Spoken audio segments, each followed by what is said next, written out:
Ma io credo, lo dicevano negli interventi iniziali alcuni amministratori, sia importante assolutamente seminare e continuare a mantenere alta l'attenzione.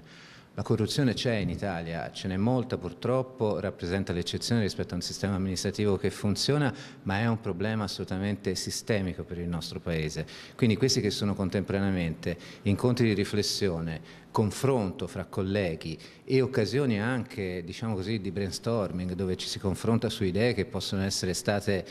da una parte già applicate e dall'altra avere bisogno di sperimentazione, quindi sostanzialmente il concetto della rete che si allarga, sono assolutamente fondamentali. E io sono convinto che purtroppo il problema è che sono tutti a rischio gli ambienti di tipo amministrativo, ma non solo, come vedete anche quelli di tipo giudiziario, politico e quant'altro. Quindi partiamo dal presupposto che il pericolo c'è ovunque. Non ci possiamo, come dire, prendere un anno sabbatico per dire che in questo momento non ci sarà corruzione, quindi ragioniamo in laboratorio, anche se scegliamo lo strumento del laboratorio per fare questo tipo di attività. Dobbiamo lavorare perché la gran parte delle amministrazioni del nostro Paese, di quelle locali e per fortuna anche di questo territorio, sono sane e quindi proprio nel momento nel quale operano e stanno operando bene, dare degli anticorpi maggiori contro la corruzione. Ecco, bisogna cominciare ad avere, sia gli amministratori sia i funzionari, i nostri colleghi, molta attenzione anche, come diceva il giudice Caselli qualche anno fa, alle mani che si stringono, alle scene alle quali si partecipa, alle occasioni che possono essere magari dubbie